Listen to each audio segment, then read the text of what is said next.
এবছর যারা ক্যালকাটা ইউনিভার্সিটি থেকে মাস্টার ডিগ্রি করতে চাইছো, তোমাদের কত পার্সেন্ট মার্কস লাগবে এবং লাস্ট ডেট কবে, এক্সাম প্রসিডিওর কিভাবে হবে, সমস্ত যাবতীয় যা বিষয় নিয়ে আলোচনা করব। তো ভিডিওটা শেষ পর্যন্ত শুনতে থাকো। দেখো, এই বছর কিন্তু দুটো প্যাটার্নে পরীক্ষা নেবে, আশা রাখছি সকলেই জানো। দুটো প্যাটার্নেতে এক্সাম নেওয়া হবে। দুটো প্যাটার্ন কি? প্রথমত part A, part B. Part এতে ডিরেক্টলি অ্যাডমিশন হবে, যারা সিইউ এর রেগুলার ক্যান্ডিডেট আছো তাদের জন্য 60% সিট অ্যালটেড আছে, আর বাকি 40% নন সিইউ বা যে সমস্ত সিইউর ক্যান্ডিডেটরা এন্ট্রান্স থ্রু অ্যাডমিশন নিতে চাইছো, হয়তো পার্সেন্টেজ কম আছে, তারা কিন্তু এই প্রসেসের মধ্যে দিয়ে সিইউতে অ্যাডমিশন নিতে পারো। এবারে এন্ট্রান্সের জন্য আমি যেরকম বলেই দিয়েছি, ইংলিশের সাবজেক্টের জন্য হিস্ট্রি অফ ইংলিশ লিটারেচার, তারপরে আমাদের ফিলোলজি পার্টটা একটু দেখবে, তার সাথে রেটোরিক প্রসোডিক, তার সাথে সাবস্টেন্স, ক্রিটিক্যাল নোট, এগুলো মোটামুটি একটু প্র্যাকটিস করবে, ঠিক আছে? এবং থিওরিটিক্যাল পার্টগুলো একটু পড়ে রাখবে, লিটারি থিওরি, লিটারি ক্রিটিসিজম, তাহলেই কিন্তু হয়ে যাবে। কিছু হয়তো প্যাসেজ দেবে, সেই প্যাসেজ থেকে কোশ্চেন করতে হবে, মোটামুটি এরকমই থাকবে। খুব একটা চাপ বা বিশাল কিছু থাকবে এরকম নয়, ইজি কোশ্চেনই থাকবে। সেই মেরিট বুঝেই নেওয়া হবে যে সেমিস্টার 6 পাস আউট করেছে, তার যতটা ক্যাপাসিটি সেই মতোই দেওয়া থাকবে। এবারে কথা হচ্ছে পার্সেন্টেজ কতটা লাগে।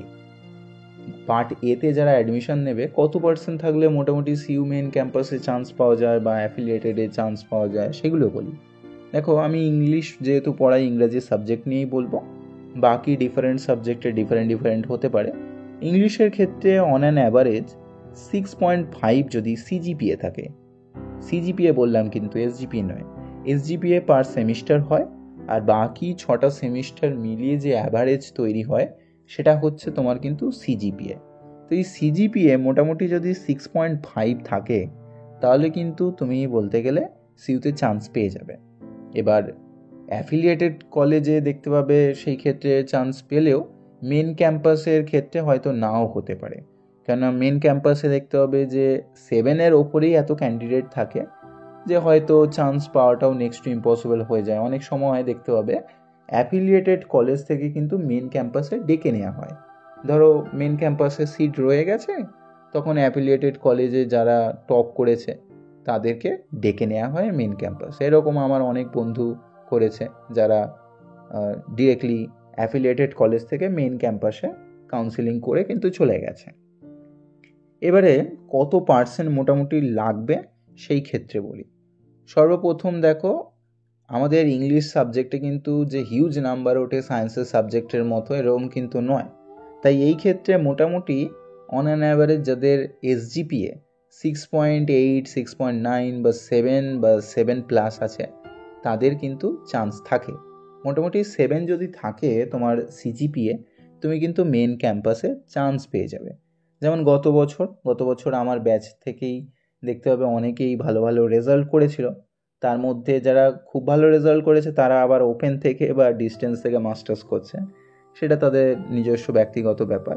এবার বাকি যারা মেন ক্যাম্পাসে চান্স পেয়েছে, যেরকম সুদীপা বোদক আছে, অনুরাধা সেন আছে, গার্গী আছে, তারপরে এদিকে আরও অনেকেই আছে, ঠিক আছে, তুলিকা বিশ্বাস আছে, এরা অনেকেই সিইউ মেন ক্যাম্পাস থেকে চান্স পেয়েছে, করছে। বা সেকেন্ড ইয়ারেরও অনেক স্টুডেন্ট আছে যারা সিইউ মেন ক্যাম্পাসে, যেরকম সৌমিলি আছে, সৌমিলি আদক সেকেন্ড ইয়ারেতে পড়ছে। এবার এরা যারা পড়ছে, এদের কেমন রেজাল্ট ছিল বা এরা কত পার্সেন্ট পেয়েছিল। যেমন অনুরাধা পেয়েছিল 6.8 সিজিপিএ ছিল, মনে রয়েছে। তারপরে যেমন তুলিকার ছিল 6.9। তারপরে যেরকম গার্গী ছিল, গার্গীরও পয়েন্ট সামথিংয়ের জন্য 6.9 সামথিং হয়েছিল, মানে 7 সামানোর জন্য কেটে গিয়েছিল। তো ওরা কিন্তু এই নাম্বার নিয়েও কিন্তু সিইউ মেন ক্যাম্পাসে চান্স পেয়েছে, কলেজ স্ট্রিট ক্যাম্পাসে মেন ক্যাম্পাসে চান্স পেয়েছে। সেই ক্ষেত্রে নিঃসন্দেহে তোমার যদি এরকম পার্সেন্টেজ থাকে অন অ্যান অ্যাভারেজ, তুমি কিন্তু চান্স পেয়ে যাবে। এবার অনেক সময় কি হয় যে কাস্টের ব্যাপার থাকে, এসসি এসটি ওবিসি ইডব্লিউএস, হাজারো ক্যাটাগরি আছে আমাদের ওয়েস্ট বেঙ্গল বলো ইন্ডিয়া বলো, একই ব্যাপার।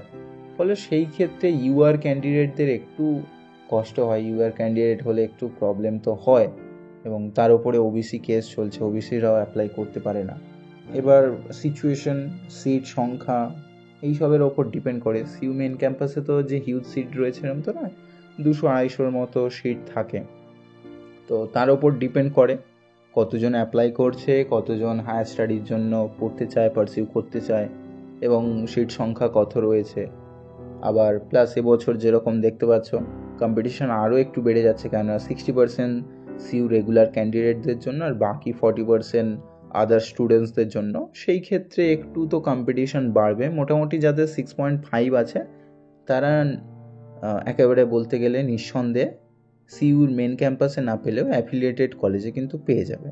আর বাকি দেখতে পাবে যে যারা 7-এর কাছাকাছি রেখেছ তারা কিন্তু মেন ক্যাম্পাসে নিঃসন্দেহে চান্স পেয়ে যাবে। ঠিক আছে, আশা করি বুঝতে পেরেছো। এবার বাকি সাবজেক্টের ক্ষেত্রে ডিফারেন্ট পার্সেন্টেজ ম্যাটার করে। সেই সাবজেক্টের সেই টিচার পার্টিকুলার বলতে পারবেন।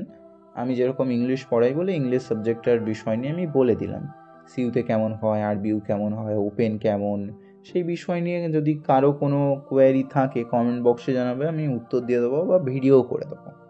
ঠিক আছে, বাকি মোটামুটি যাদের পার্সেন্টেজ আছে এখন অ্যাপ্লাই চলছে, অ্যাপ্লাই করে দাও। আগস্টের 8 তারিখ পর্যন্ত ফর্ম ফিল আপের ডেট দিয়েছে, এই টাইমের মধ্যে করে দাও সকলে। এন্ট্রান্স চাইলে দিতে পারো, আর ভালো রেজাল্ট থাকলে পার্ট এতে জয়েন করতে পারো। ঠিক আছে, পার্ট এ থ্রু অ্যাপ্লাই করতে পারো। এবার সেটা নিজস্ব ব্যাপার, নিজে কি করবে সেটা নিজে ডিসাইড করো। আশা রাখছি ব্যাপারটা বুঝতে পেরেছো। আর 5টা সেমিস্টার নিয়ে এখন অ্যাপ্লাই করো। 6 সেমের রেজাল্ট আউট হলে তখন 6 সেমটা ওর সাথে কিন্তু অ্যাড করে দেবে। আপাতত 5টা সেমিস্টারে যতটা যা আছে সেগুলোই কিন্তু পুট করে অ্যাপ্লাই করো। ঠিক আছে, এরপরেও যদি কোনো ডাউট থাকে টেলিগ্রামেতে জিজ্ঞাসা করে নাও, আমি জানিয়ে দেবো। Best of luck, by.